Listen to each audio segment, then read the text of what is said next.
धक्का दे करके गिरा भी देगा, क्योंकि जो भगवान बनाना जानता है वो बिगाड़ना भी जानता है।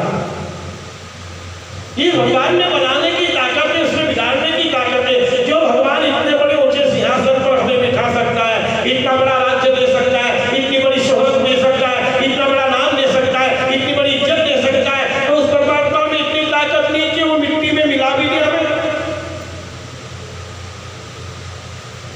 और मैं स्वर्ग की बात नहीं करता हूँ, मैं वैकुंठ की बात नहीं करता हूँ, मैं कैलाश की बात नहीं करता हूँ, मैं ब्रह्मलोक की बात नहीं करूंगा, मैं केवल पृथ्वी की बात करूंगा कि पृथ्वी के ऊपर एक अयोध्या नाम की नगरी है, और अयोध्या नगरी का राजा है हरिश्चंद्र, जिसने अपने हाथों से 99 यज्ञ पूरे कर दिए।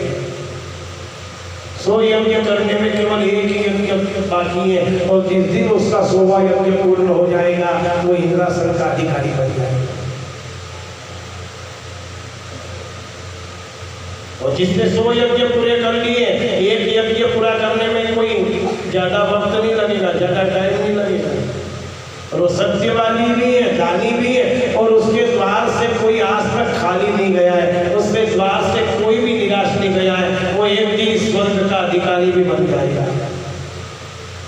इंद्र घबरा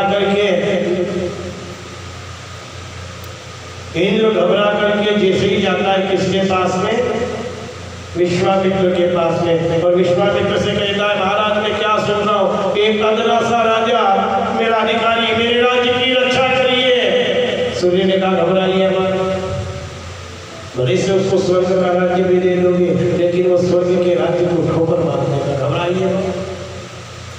और उसी वक्त विश्वामित्र खड़े हो गए। विश्वामित्र ने कहा नारद अब मेरे को विश्वास हो गया, आप दोनों मेरी भगत बना करके आए। बेचारे भोले भाले इंद्र को अपनी बात में फंसाने की कोशिश कर रहे हो, लेकिन जब तक मैं जीवित हूं मैं तुम्हारी दाल नहीं बदले लूंगा। मैं स्वयं जाकर के हरिश्चंद्र की परीक्षा लूंगा, मैं स्वयं जाकर के देखूंगा हरिश्चंद्र के साथ आनी है, ऐसा सत्यवादी है। और अगर मेरे हरिश्चंद्र की दाल में सिंचा के ऊपर पानी नहीं फेरा तो मेरा भी नाम विश्वामित्र है। इतना कह करके विश्वामित्र सभा को छोड़ करके चले गए। और विश्वामित्र के जाने के बाद में सूर्य को क्रोध आ गया, सूर्य को गुस्सा आ गया। सूर्य ने भी कहा, सूर्य भी कहने लग गया कि मैं स्वयं जाकर के मैं भी देखता हूं कि हरिश्चंद्र को उसकी सत्यता से कैसे निकालते हैं। अगर हरिश्चंद्र को उसकी सत्यता से निकाल दिया तो मैं पूरे ब्रह्मांड को जला करके भस्म कर डालूंगा। मैं भी जानता हूं कि हरिश्चंद्र को उसकी सत्यता से कैसे निकालते हैं। इतना कह करके सूर्य भी अस्ताचल की गोद में जाकर के छुप जाते हैं। अब देखिए नारद ने लड़ाई करा दी किसकी, सूर्य और विश्वामित्र की, लेकिन नारद ने ये नहीं सोचा कि सूर्य विश्वामित्र की लड़ाई में चुरा किसका होने वाला है, हरिश्चंद्र। आधी रात का समय है, हरिश्चंद्र अपने शयन कक्ष में सोया हुआ, बगल में रानी तारा देखी हुई थी। हरिश्चंद्र भयानक सपना देखता है और सपने को देख करके हरिश्चंद्र घबरा गया। हरिश्चंद्र की नींद खुल गई।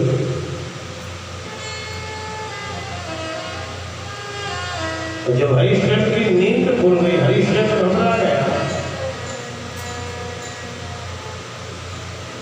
इतना घबरा गया कि जाड़े का दिन था, ठंड का दिन था, उस ठंड के भीतर भी हरिश्चंद्र पूरा पसीने से भीगा हुआ है। हरिश्चंद्र ने विचार करा अपनी पत्नी को जगाऊं या न जगाऊं, अपनी पत्नी से कुछ कहूं या न कहूं। लेकिन हरिश्चंद्र से रहा नहीं गया, अपनी पत्नी को जगा देता है। और जगा करके अपनी पत्नी को जगाया तो तारा ने क्या देखा, पतिदेव का पूरा शरीर पसीने से भीगा हुआ है। पतिदेव इतने उदास है, और पतिदेव को इतने उदास देख करके, बिल्कुल कुम्हलाया हुआ चेहरा देख करके, इतना पसीना देख करके तारा ने कहा स्वामी आपको क्या हुआ, आपकी तबीयत खराब है क्या? आप कुछ बोलते क्यों नहीं हो ना? क्या हो गया आपको? हरिश्चंद्र से कुछ बोलने की नहीं बनती। बस हरिश्चंद्र एक नजर से अपनी पत्नी को देखता है, बोलता कुछ नहीं बोलता, बस देखता जाता है। अब जब पति ने आधी रात का समय है, पति कुछ नहीं बोल रहा है, तारा और ज्यादा घबरा गई, तारा दुखी हो गई, तारा की आंख में आंसू आ गए। तारा कहने लगी, स्वामी कुछ तो बोलिए, आप क्या हो गया आपको? कुछ तो बताइए, आप बोल क्यों नहीं रहे हो? आपकी तबीयत खराब है क्या? हरिश्चंद्र से बोलने की नहीं बनती है। तारा ज्यादा दुखी हो जाती है। तारा ने यही कहा, स्वामी आपको अपनी अर्धांगिनी की कसम है, आपको अपनी प्राण प्यारी तारा की कसम है, अब सत्य सत्य बताइए आपको क्या हुआ?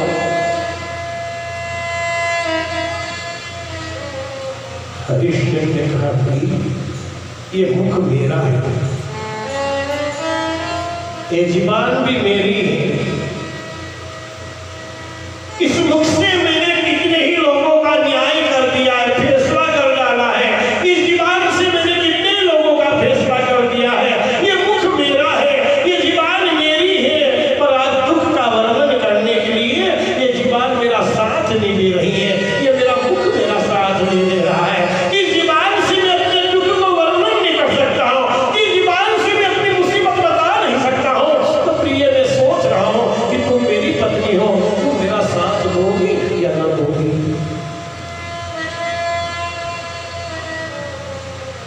जब मेरी जुबान मेरा साथ देने के लिए तैयार नहीं है, तो तुम मेरा साथ दोगी या न दोगी?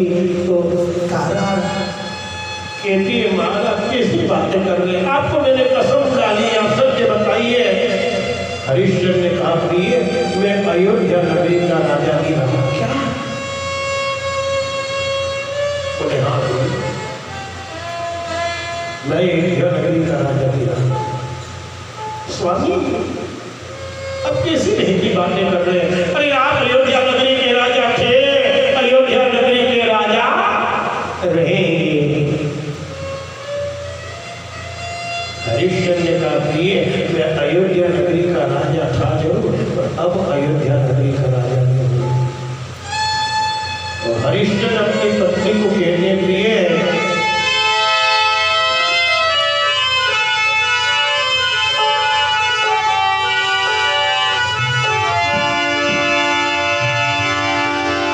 जिंदगी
इसका भी मकान मालिक एक दिन आएगा। कोई शरीर का मकान मालिक कौन है? कि मोती दरी वाली आवाज देगी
सपने के भीतर अयोध्या नगरी का राज्य दान दे दिया।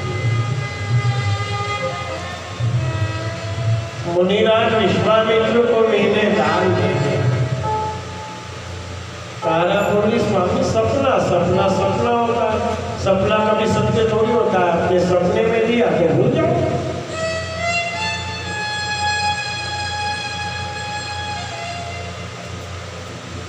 हरिश्चंद्र का नहीं प्रिय,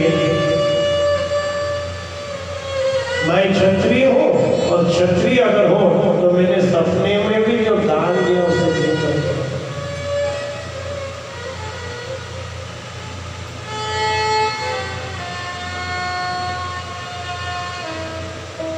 नगर में ऐलान कर दिया कि मैंने अयोध्या का दान कर दिया है।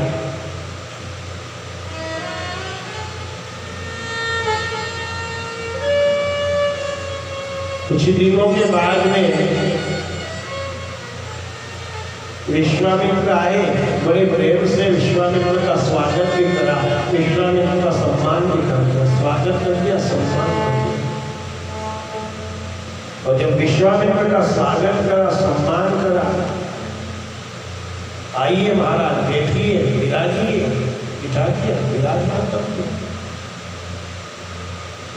हरिश्चंद्र ने हाथ जोड़ करके कहा, महाराज आपके पावन चरण हमारे अवध में कैसे पड़े महाराज?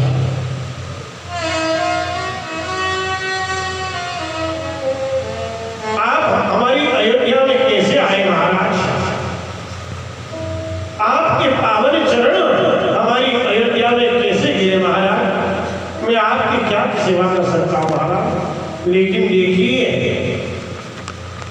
विश्वामित्र ने कोई भूमिका नहीं बनाई। विश्वामित्र ने एक ही बात कही, हरिश्चंद्र मैंने सुना कि तू बहुत बड़ा दानी,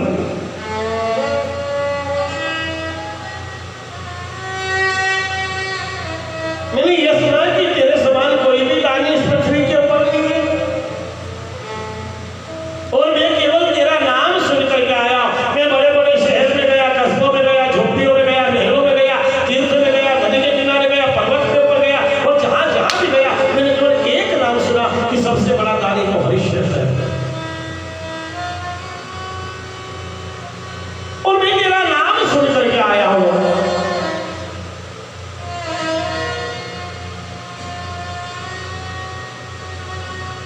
हरिश्चंद्र ने कहा, महाराज आपने गलत सुना है, क्योंकि मैं तो सेवक हूँ और सेवक का कर्म होता अपने स्वामी के आदेश का पालन करना। सेवक कभी दानी नहीं होता। आपको मेरे को आदेश कर दिया बस, लेकिन मैं तेरा नाम सुन करके आया हूँ, साफ तो आदेश करिए। विश्वामित्र ने कहा, वैसे तो मेरे को ज्यादा किसी चीज की जरूरत नहीं है, लेकिन मेरे को यज्ञ करना है और यज्ञ में मेरे को 5000 मुद्राएं चाहिए बस। अरे महाराज 5000 के लिए आपने इतनी बड़ी बात बना दी, इतनी बड़ी भूमिका बना दी। हरिश्चंद्र ने कहा, महाराज आप 5000 की बात कर रहे हो, ये सारा राज्य आपका है। बोले क्या? हरिश्चंद्र ने कहा, हाँ महाराज ये सारा राज्य आपका है, 5000 क्या सारा राज्य ले लो। विश्वामित्र बोले, हरिश्चंद्र फिर से बोले, राज्य किसका है? बोले आपका। विश्वामित्र ने फिर कहा, हरिश्चंद्र दूसरी बार फिर पूछ रहा हूं, सत्य सत्य बता दे, राज्य किसका है? बोले आपका। विश्वामित्र ने कहा, हरिश्चंद्र कान खोल करके सुन लेना, अंतिम बार तीसरी बार तेरे से पूछ रहा हूं, सत्य सत्य बता देना, ये राज्य किसका है? हरिश्चंद्र तीसरी बार भी बोल दिया, महाराज आपका।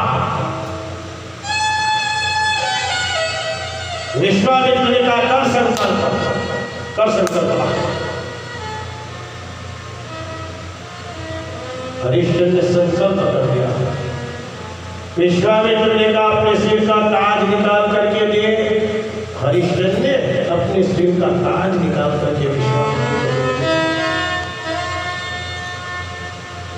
और विश्वामित्र ने कहा निकाल 5000। हरिश्चंद्र ने मंत्री को बुलाया, मंत्री से कहा मंत्री राज्य कोष से 5000 मुद्रा ला करके दे दो। मंत्री जब जाने लगा तो विश्वामित्र ने कहा ठहरो मंत्री रुक जाओ। विश्वामित्र ने कहा हरिश्चंद्र मेरे सिर के ऊपर क्या है? बोले अयोध्या का ताज। तो अयोध्या किसकी है? बोले आपकी। अयोध्या का राजा कौन है? बोले आप। अयोध्या का खजाना किसका है? बोले आपका। अयोध्या का मंत्री किसका है? बोले आपका। हरिश्चंद्र ने कहा जब राज्य मेरा है, राजा मैं हूं, खजाना मेरा है, ये मंत्री मेरा है, तो तू कौन होगा इसे आदेश देने वाला? निकाल 5000। हरिश्चंद्र ने अपने गले का हार निकाल करके दे दिया। लो महाराज ये हार ले लो और इस दिन से उन्हें कर दो।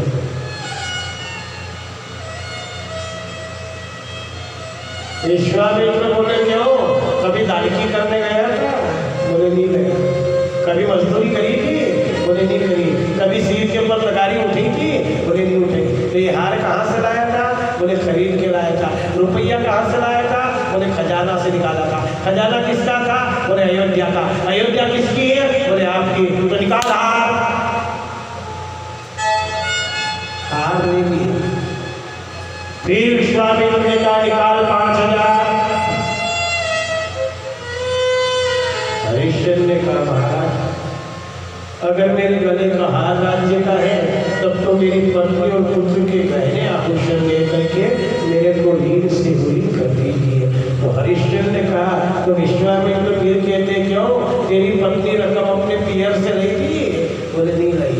फिर मैंने बोले कि रुपया कहाँ से लाया था? बोले समझ गया महाराज। तो जाओ अपनी पत्नी पुत्र को बुला करके जल्दी लाओ और गहने आभूषण दिलवाओ। अब हरिश्चंद्र अपनी पत्नी को बुलाने के लिए महल के भीतर जाता है, अपने बच्चे को बुलाने के लिए महल के भीतर जाता है। और जिस वक्त महल के भीतर गया हरिश्चंद्र का पूरा शरीर भारी हो जाता है। हरिश्चंद्र से चलने की नहीं बन रही, हरिश्चंद्र से बिल्कुल चलने की नहीं बन रही। एक पाँव को मुश्किल से उठाता है। हरिश्चंद्र धीरे धीरे महल के भीतर गया, अपनी पत्नी के पास में गया, अपने पुत्र के पास में गया। और जैसे ही तारा ने अपने पति को देखा कि पति इतने उदास हैं, पति से कुछ बोलने की नहीं बन रही है, तो सुखदेव जी महाराज कहते हैं कि राजा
रानी ने कहा स्वामी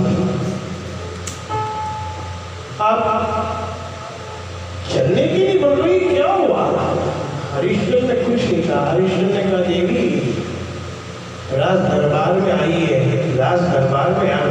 देखिए हरिश्चंद्र ने अपनी पत्नी से कहा कि अपने सभी गहने आभूषण निकाल करके आप विश्वामित्र को दे दो।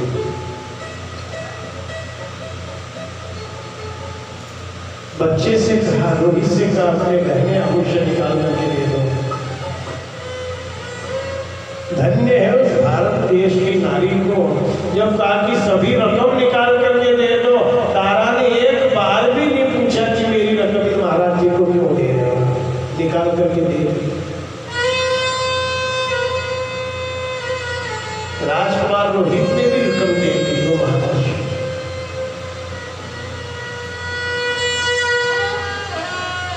विश्वामित्र का निकाल 5,000। हरिश्चंद्र ने कहा, महाराज मेरे पास तो देने के लिए इस वक्त कुछ नहीं है, आप थोड़ी सी मोहलत